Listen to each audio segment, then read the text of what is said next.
I'm gonna write a paper at some point on Graeber, Bergson, and Butler on the idea of obligation and nonviolence or something like that.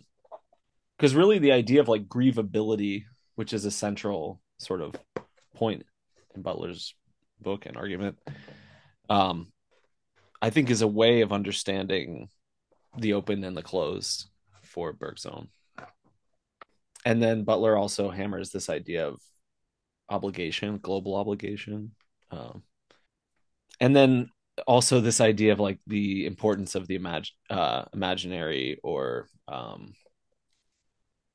fantasia, and all of this. I think all of these sort of just ways of like translating the basic ethics of Bergson. There's also a lot of elements of Levinas, of um, Walter Benjamin, but I think they all three of those people have basically the same sort of moral framework. Um, Levinas explicitly says that he's drawing the consequences out of Bergson's moral work. Um, yeah, and Graeber, I mean, I think so. In the last semester, we did David Graeber and his book Debt. The big idea there is that, um, well, there's a bunch of ideas, but uh, before coin economies come about, primarily like civilizations had honor societies that didn't use coins at all. There were payment systems and things like that. He goes into the um, existing knowledge through anthropology here. But in honor societies, the big idea is surplus human dignity. And I guess the idea is kind of that honor societies have distorted our understanding of morality. They distorted it, making possible the sort of absolute moral decay of coin economies and the type of political economy that they imply, Mm. the questions of trust and of obligation that they make possible, and the exploitation basically that they make possible. So, in a honor society, some people have surplus value, surplus human dignity, surplus grievability, we could say in Butler's terms. Um, and that is only made possible by the closed societal logic of some have greater value than others. Um, and Graeber also points out the like deep connection between coin economy and slave uh, economy, the system of enslavement. Um, you would pillage cities, round up slaves, use them to mine minerals in and metals in mines, and use that to mint coins, which you would use to hire more mercenaries in order to feed back the system and increase power in uh, empire and colonization and yeah, empire and colonization. Um,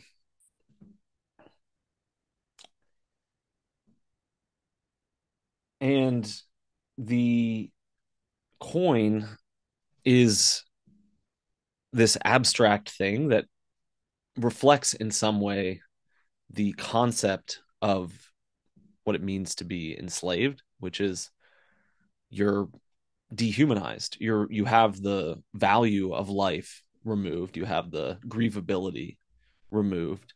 You have concrete connections and autonomy and things like that removed.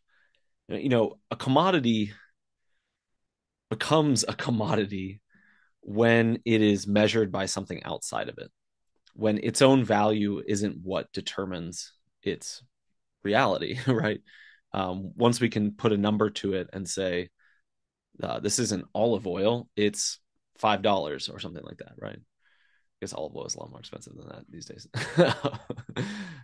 But uh, it's the possibility to substitute, concrete a concrete reality with its own particular values that make sense only in their context and in their, you know, social vital context, right? So the ability to abstract or extract something from its concrete relations is what money does and is what happens to enslaved people. Um, and so, society becomes partially determined by honor structures. And we see this continue even after the emergence of coin economies and things like that in the form of patriarchy or hereditary rule or aristocracy or whatever says that some people have greater value than other people, that there's surplus human value and deficiency in value. And Butler hashes this out in the idea of um, um, grievability. What was the other word that I was going to say? Oh yeah. Well, there's this idea of the like force field, which I think is a great phrase because it has multiple meanings. A field in the sense of a multiplicity of overlapping, almost like magnetic fields. Um, but also force field is something that protects, right? Like in science fiction or something like that. It's like a force field on a ship is. So the determination of what forces are justifiable in what relations is determined by these, whether it's honor society, whether it's measurability within an economy, marketable. And under all of that, or before all of that, this is going again back to Graeber, is what Graeber calls baseline communism, which is not a political organization or state like communism, but is what uh, Butler would call like basic dependency. We care for each other, like that's just a fact, and whether or not Locke and Hobbes uh, base their political imaginary on an image of a person independent and lacking dependency to some degree. Um, that's never the case, right?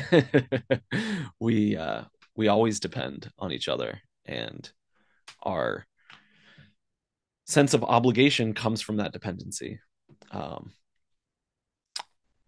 we are dependent on each other for care, and we are obligated to care for each other. Um, so the way that care is structured doesn't eliminate the baseline care.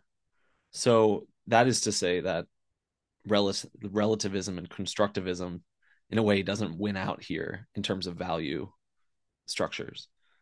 I think that Butler is and kind of hints at this at times, but is tied to a view that life has value.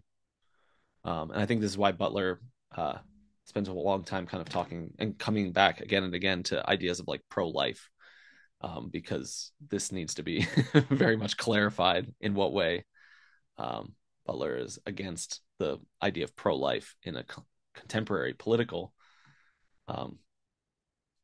sense, but in a way is creating that moral framework where, and I think that it can extend beyond life. I don't want to say that it's like value emerges only with life. I think that there could be a sense of obligation and care and love for inanimate, if we want to use that shaky term, but the inanimate as well. I think the fact that we can love inanimate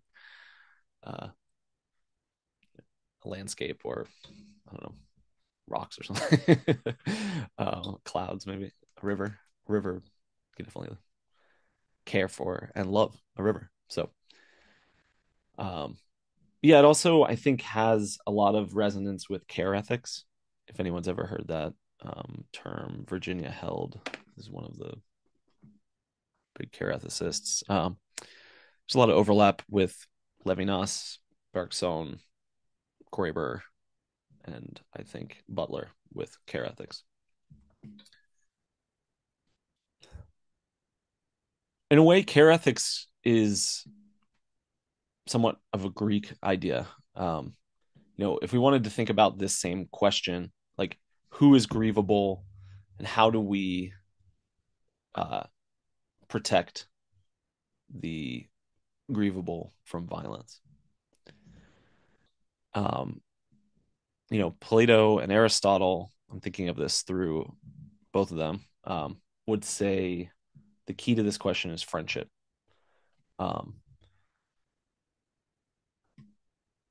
Aristotle's idea of friendship is sort of, you can be friends with people who you share virtues with, basically. So the idea of the grievable in this kind of ancient Greek paradigm, and I think Aristotle and Plato are both like still embedded within the honor society of ancient Greece and the patriarchal structure of that, but are fighting against it to some degree, if not successfully. And it is possible to grieve only those who you share virtues with.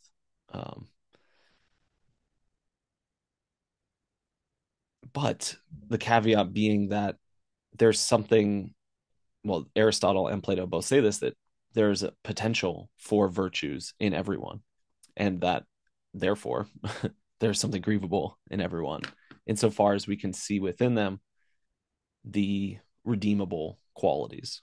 And I think that there's a sense in which everyone has those redeemable qualities, but that's a deeper conversation. But Butler points this out, that what is valuable about life and what does it mean to be have your life valued, right?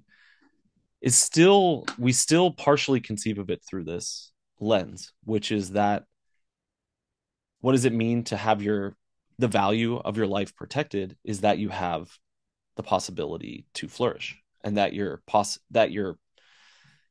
the potential that you contain to develop virtues is itself the life force that is grievable.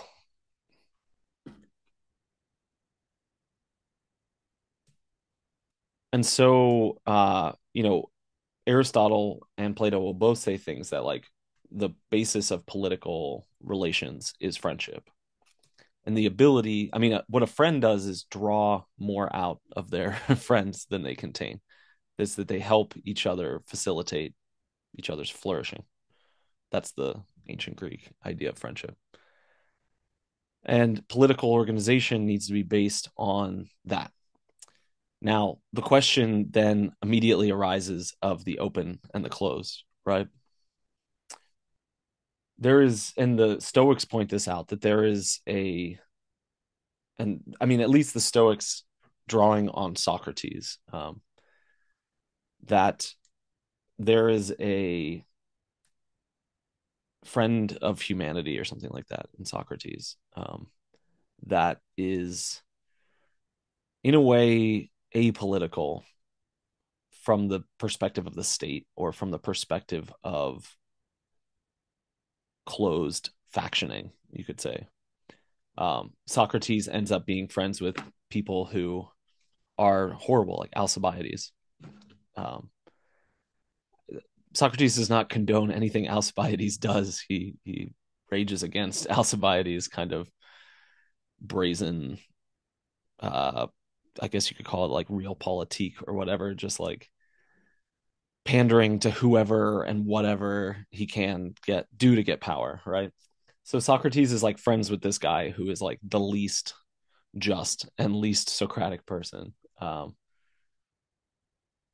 I mean, he's not friends with him in the way that he's trying to get him to benefit him in this closed sense, but in the sense that Socrates uses his ethical engagement to improve everyone, not only his quote unquote friends. And actually, he has more of an obligation to his enemies than he does to his friends, um, because they're more in need of his help. Right. Um,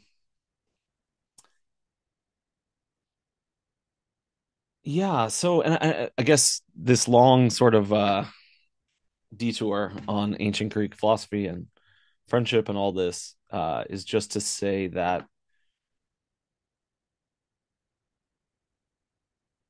this would be a kind of like affect based political or moral responsibility. And the question of who is a friend and who is an enemy in these kind of questions, um, like that's what is under discussion, I guess you would say, in Butler's piece and for Bergson. Who counts as grievable? Who's on the inside? Who's on the outside? And how do we negotiate those? And how do we um, ultimately create a political program, uh, which Benjamin calls open strategy or something like that, um, to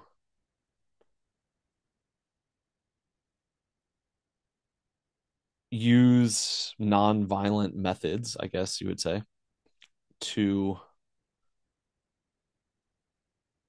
enforce global obligations. Hope that's not moving too quickly with a couple of catchphrases, but um,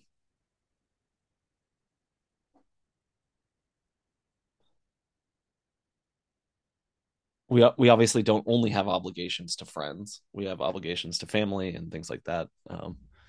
But I think the obligation of to a friend is different than obligation to the family in some sense. I mean, obligation to family is a type of care and obligation that's somewhat unique. I mean, I'm not saying that there's a clear demarcation between these. Obviously, there's not, and like your friends are your family in a sense too. So I'm not trying to make any hard distinction there, but that what it is about friendship, or yeah, I mean, in friendship, I mean, there's obviously friendship within family too. So don't get too.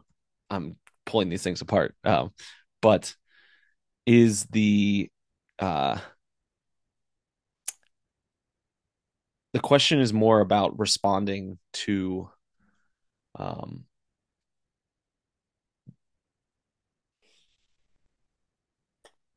some degree of independence within dependency, right?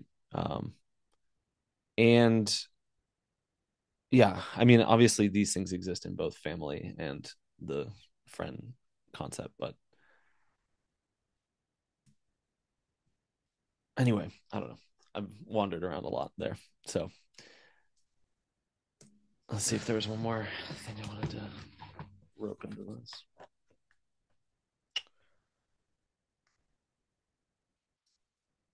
Yeah, so I guess the last idea here is connected to grievability with respect to nonviolence is that the opposite side of the coin of grievability is a form of aggression, right? I mean, aggression as asserting and defending the value of life. And again, value of life is not this way of saying there's an already established identity and unity of value here. It is defending the, you could say, individuating, um, interdependently individuating otherness of someone developing themselves in a way where we don't control them or where we're not determining their individuation. Um, because the value of life, again, should be understood through a process of flourishing. And flourishing needs to be understood relationally and in relation to both a social sphere as well as uh, ecological. Um, and in a way, the value of life is something that is, it's almost, I mean, it's too much to say, but the value of life is something that is cultivated and comes about through its cultivation and flourishing. And the more it is cultivated, the more there is that value, which doesn't say that, again, that we are projecting this or that we're creating it out of nothing or that it could not exist or that we could eliminate it or any of these kinds of things. I mean, the elimination of the value of life is the illusion of war, I guess you would say. And here I'm thinking through Levinas and through Bergson, but this is what I think Butler is picking up on, that, you know, in a way, war is the suspension of the ethical, the suspension of responsibility, the suspension of grievability, um, the suspension of obligation, you could say.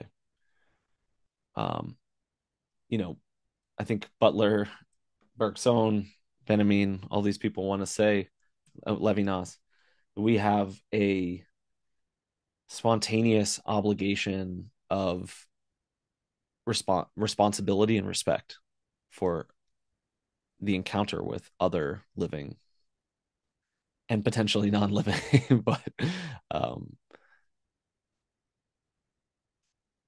and that is an irreducible feature of life, that we feel obligation through our interdependent relationality.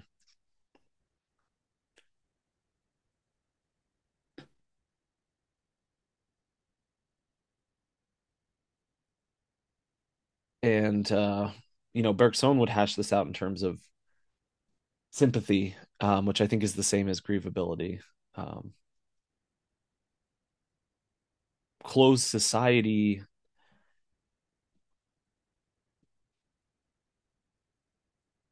in order to promote, I mean, it's utilitarian, in order to promote the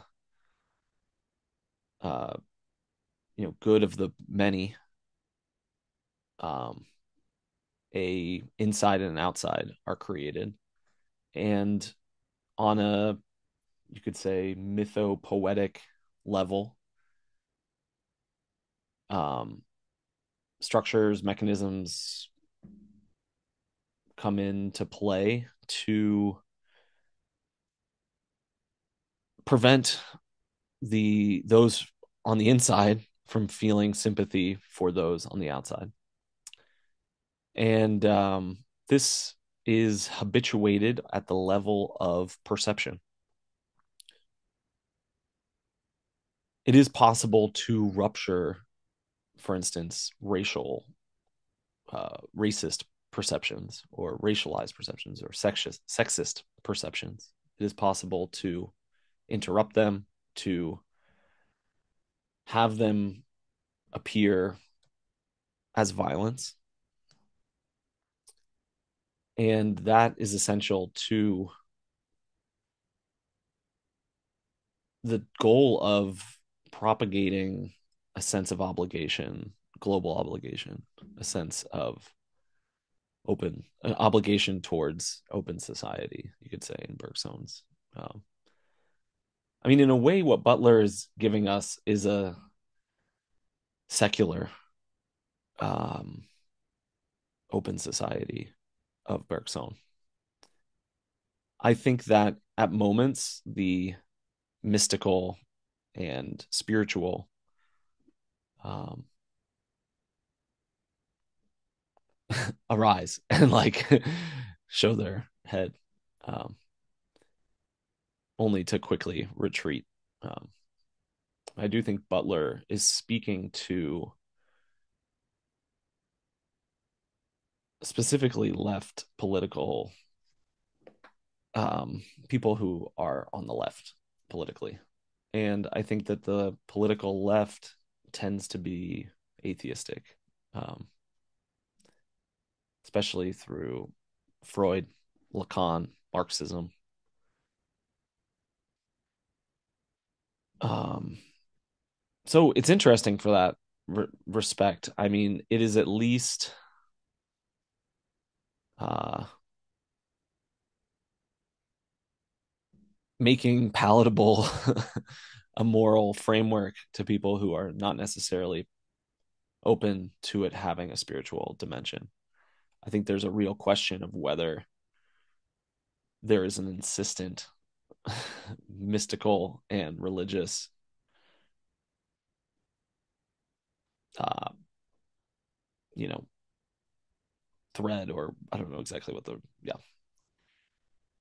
that you wouldn't really be able to, you know at the end of the day, jettison.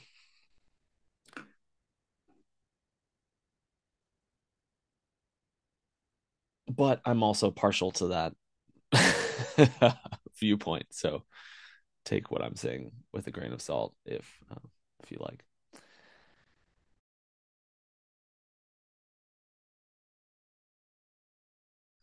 It's not dependent on that, but I do think that there's this sense of, shifting the imaginary, shifting the horizon on which we understand the human, what the human means, and in a way, there's this idea in humanism that is already, moving towards post-humanism, which is to say that the human is the being whose efforts transform its essence. You could say the being who can overcome itself, right? A being whose creativity and invention can go somewhere else, go somewhere new. And I think that the human undergoes a closure in terms of Western rational, uh, self sufficient individual agency, which closes the imaginary, closes the political imaginary, and replicates, or it's not the right word, or reinforces the inequality that is essential to it, right? This idea that the honor of an individual is established through their surplus of dignity, right? So, I mean, I think Butler is pushing us to understand um, flourishing, for instance, in a way that is not individualistic, um, in a way that is very much dependent, um, interdependent, and even the way we understand interdependence is generally kind of like transactional and contractual and based on individuals. And I mean, this is the big idea with critiquing equality itself, and why we go through this whole discussion of Hobbes and Rousseau and all of this is that uh you know Butler is not against equality, but equality is basically understood as a transactional relation between individuals. So we need a completely new set of images, a completely new set of myths, a completely new set of genealogies in order to understand what equality means between, you could say, unequal, interdependent,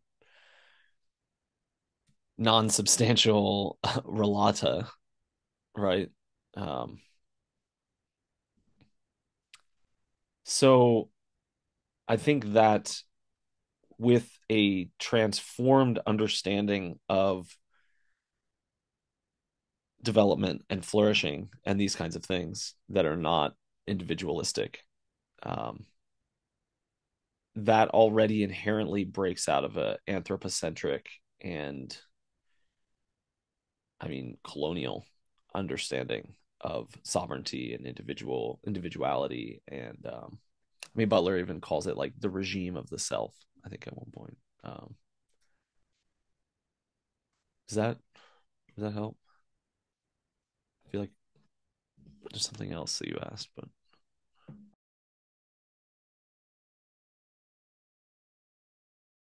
in some sense, like the Bergsonian idea in Two Sources is that the mystics transform institutions and structures and things like that. So, insofar as the mystic is still Christian, it is because they're propelling what that means beyond what it has previously meant. Um, I definitely think there's a huge question mark of like whether any future mystics are totally Christian in that sense. And if any of the Christian mystics can actually be thought of as belonging to a sect or a closed understanding of Christian society or Christian, etc. I mean, we see this with the Old Testament prophets, even like they're completely like everything is done wrong, right? Like every prophet is kind of like we're completely off base with everything we're doing, you know. um, and I think that we can look at like the early Christian sort of emancipatory and non-institutionalizable ideas.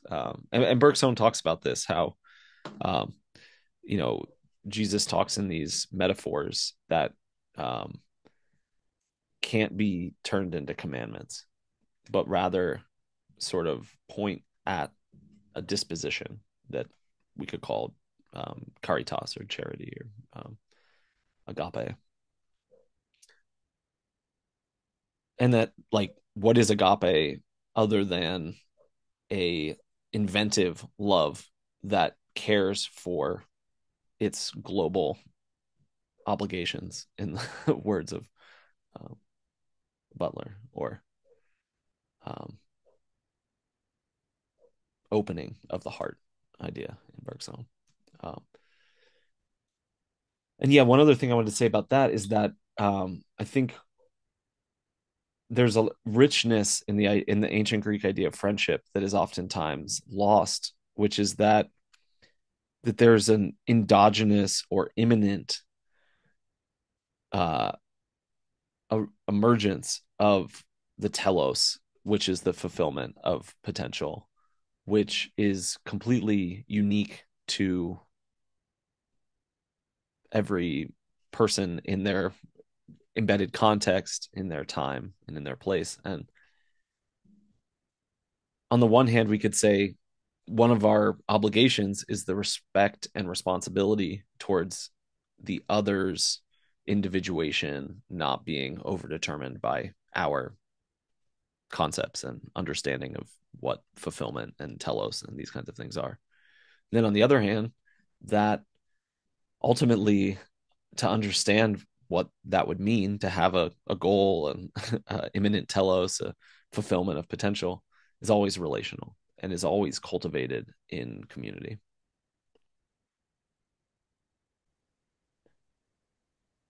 The You could say that the what it is to be human is, in this post-human inner tendency within what it is to be human, that um, it is to be incomplete with respect to vocation, or with respect to purpose, with respect to teleology. Um, I think it's fair to say we cannot escape teleology. We cannot escape having vocations and being oriented, but we also cannot ever fully determine in a complete sense what that is. This is where I think Kant, for all that he gives us in understanding vocation, ends up botching it, because he can't leave it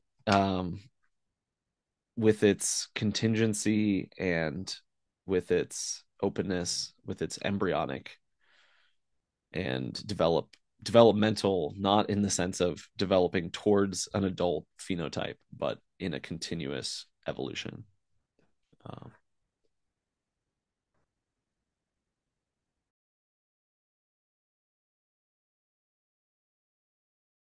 totally. And Yeah. mhm. And this is where, I mean, this is what I'm trying to get at with the idea of friendship. Is friendship is a relation of love and care that is negotiated and course corrected, and involves our intelligence and our imagination and our playfulness and our camaraderie and our co-conspiring or co-inspiring. um, and um, I think, I think training is a word that has all the wrong connotations, right? And I think that cultivating, because you cultivate a friendship, can be a much better term. I do want to say though too that, like,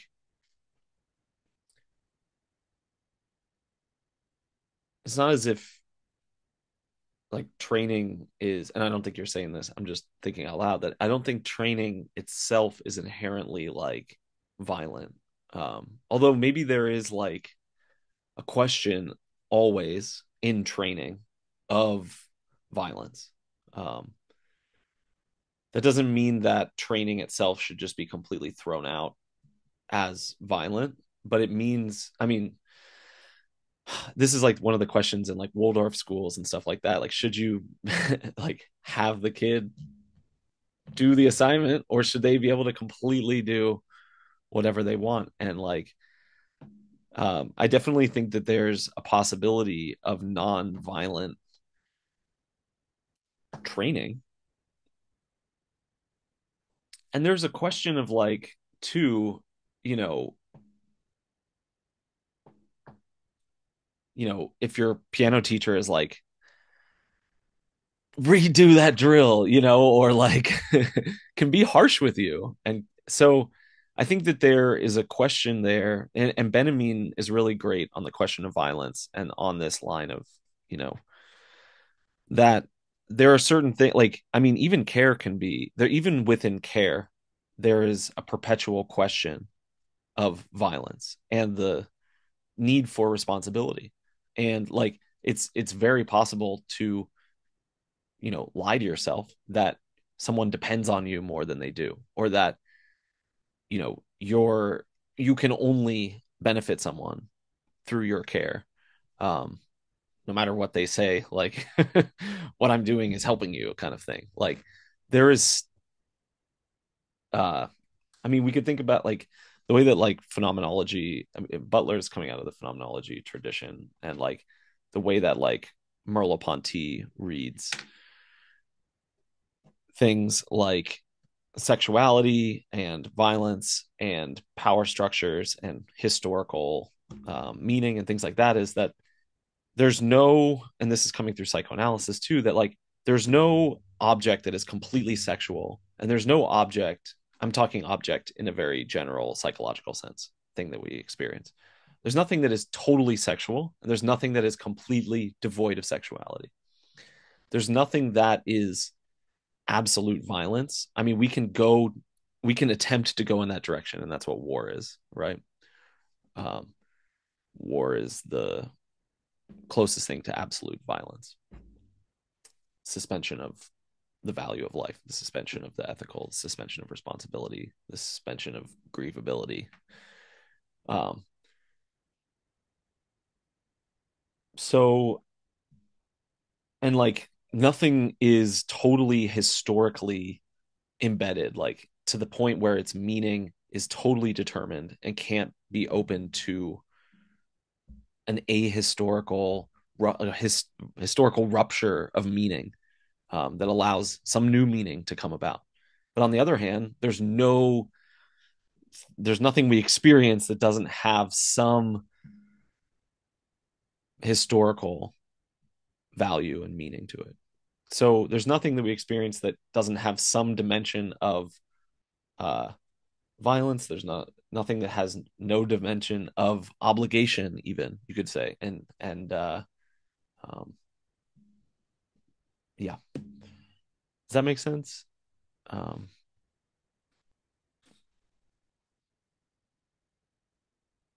so yeah, I mean the idea for Benjamin with violence, and he has this idea of like divine violence, is that violence is always questionable. Like within a certain closed social structure, certain types of violence are considered not questionable. Um, but that's always artificial and needs to be reinforced through socializations of various sorts.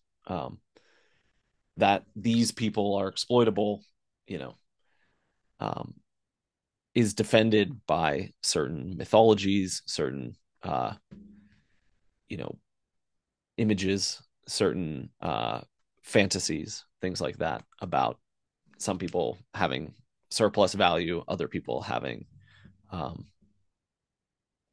deficit, I guess you would say, value. Um, and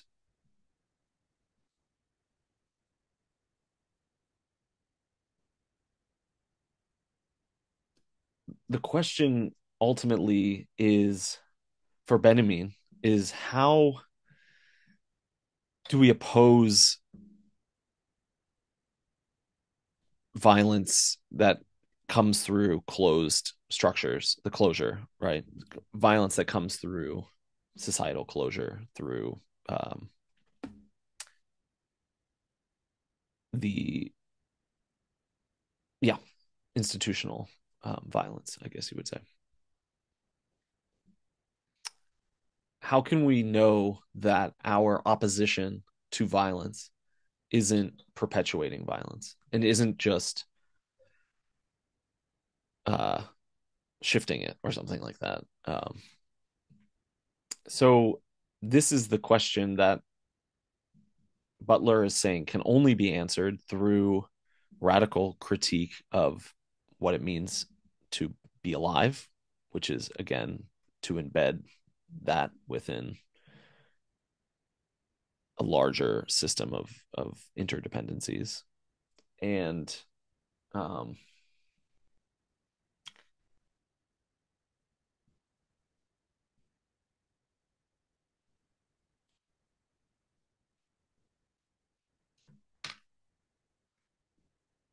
I think that for Benjamin, this idea of like open tactics and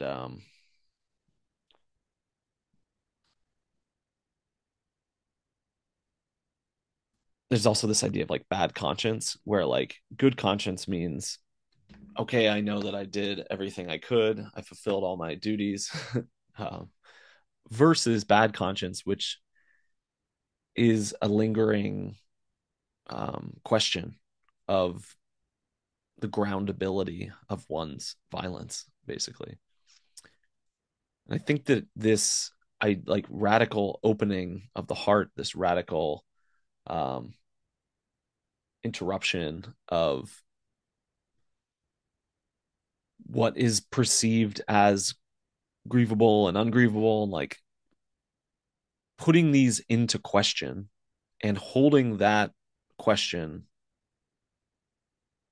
as never satisfactorily like you can never wash your hands of the blood of violence. um, and I think that that understanding, that realization, that coming to that is where the meaning of nonviolence begins to take form, right? It's within that horizon of value that the question of nonviolence emerges.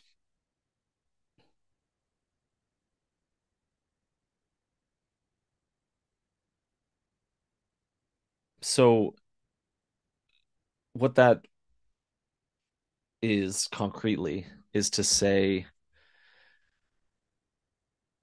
nonviolent, I mean, Butler says this explicitly, nonviolence emerges in the force field of violence, which has a double sense of in a milieu of committed violences already, but also in a milieu that is structured through protections, right? Force fields, um, like already established inequalities of defensibility and whose lives are more defensible than whose.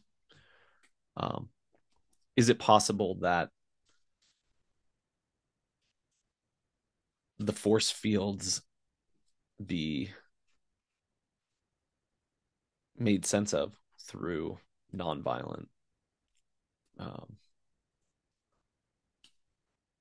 through a commitment to nonviolence? That's like the big question. And Butler says that, they say, I hear people all the time say that it's not possible. And then they respond, well, would you want to live in a world where no one works towards that possibility? And invariably, people say no. So, okay, maybe it's impossible to, maybe it is, maybe it's not, but maybe it's only impossible from the terms in which we understand the question currently. But at any rate,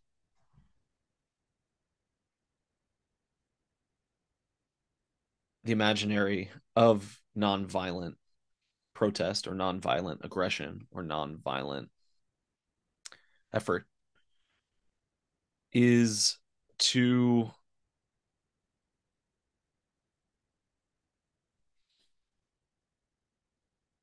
first of all recognize violence, to feel an obligation which springs from grievability, springs from a sense of responsibility, of care, of right obligation in this sense is imminent or endogenous to the interdependent living system that we make up with others and with potentially the inanimate world as well.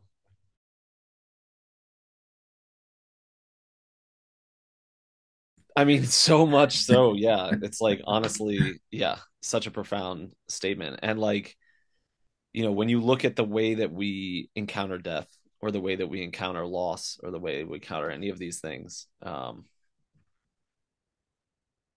what has been pounded into our the patterns of our our Western, even industrial, worldwide societies is a pathological relation to grief. And that's even for our relation to those that fall within closed society, right? Like, even I think that there are closed societies throughout history that have had better relations to grief than us. I mean, certainly the axial age is so fucking traumatic that it has left this long lasting impact. And I mean, I think the last 100 years have probably been the bloodiest and most violent. Although the whole thing is such a fucking shit show that yeah,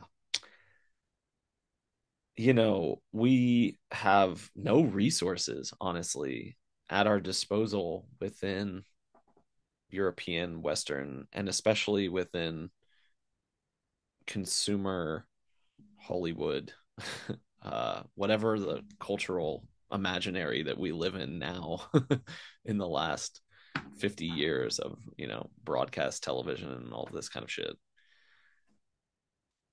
provides no resources of any value to us to like build.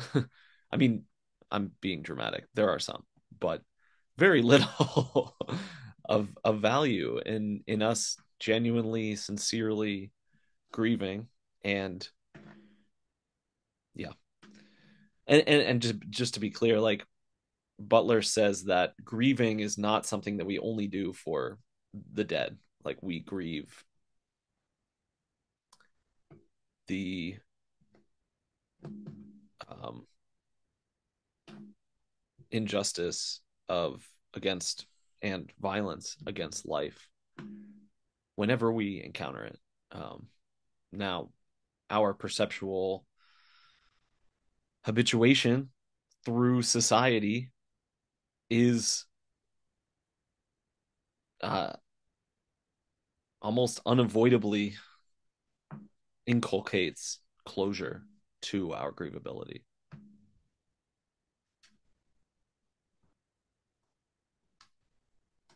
I think, I mean, people on like in decolonial and liberatory movements today and for the last, few centuries talk about how, uh,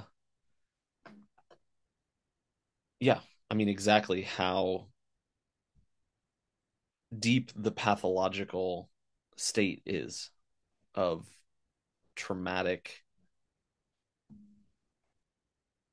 there's a trauma necessary for colonialism. And without that trauma, colonialism would not be a difficult thing to stop, right?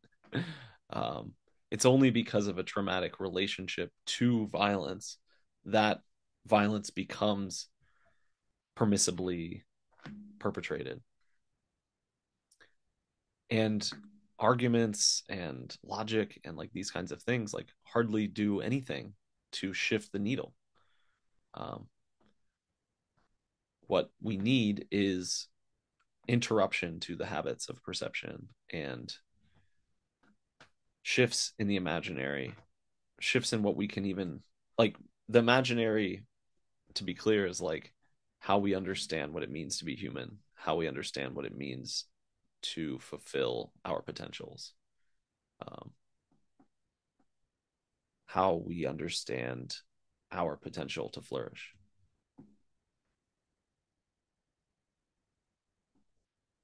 And flourish again, not as a predetermined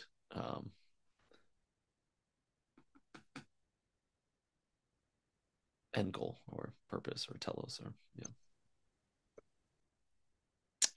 in the civil rights movement you would have uh, people grieving together, um, and it would be met with policing and, um, as an act of non-violent aggression, these communities would say we have like self-determine, we have a right to grieve in the way that we see as a community. um, and so then the policing leads to violence against these communities in this act of self-determination. um, you know the police know that they're doing it. They know that they are denying the self-determining right of the community to grieve in solidarity, and they you know force the people out of the area or whatever. uh, in the process, they uh, nonviolent aggression is displayed in locking arms, banding together, um, going limp and jelly when the police are trying to carry you um, away, not submitting to the oppression without responding in violence. Um, this will be, there's a reversal, Butler says, of the interpretation of violence, so that the state will say that this is an act of violence, this non-violent aggression of self-determining solidarity. And so, yes, this, on one level, this is the sort of goal, you could say, is to rupture and interrupt and disarm, I guess you could say, the interpretive reversal of violence and nonviolence. Like, this is an essential part in us understanding uh, our world and our political space. Um, and you know, one way to think about all of this is, again, like a Bergsonian framework, the idea of qualitative multiplicity. We kind of talked about this, where uh, pity, for instance, leads to compassion. We already saw this in Spinoza too. You feel pain, and then at somebody else's suffering, you grieve, right? And this grief leads to indignation, right? Indignation is anger, aggression, um, recognition that a line was crossed, that we feel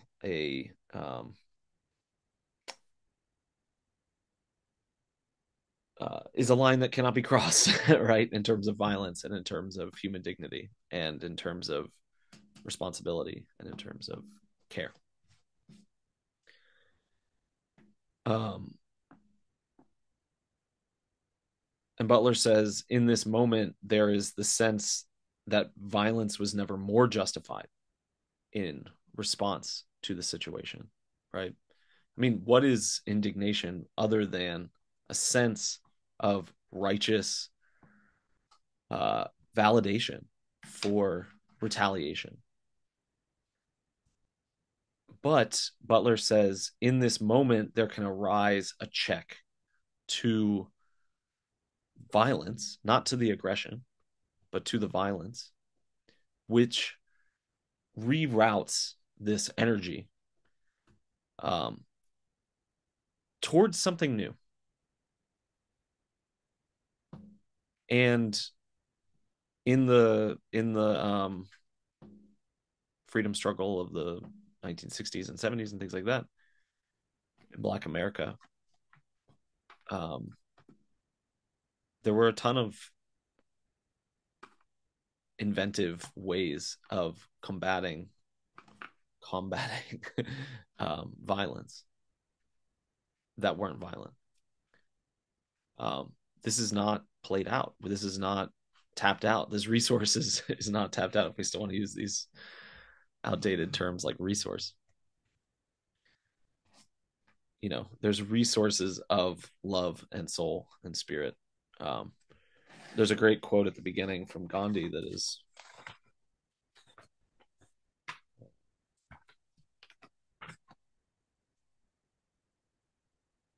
whenever and to whatever extent there is room for the use of arms or physical force or brute force, there and to that extent is there so much less possibility for soul force. Of course, soul force is care and compassion and love, but also creativity, inventiveness, um, shifting of the imaginary, shifting of our understanding of what is possible. And the imaginary, in a way, is the concrete mediary we have with the future, right? Whether that's an imaginary which forecloses the future and attempts to perpetuate a closed system, a closed society, um, or an imaginary which brings us into proximity with unknown, with potentials we can't um, forecast, but which, yeah, I guess leans into that potentiality, right?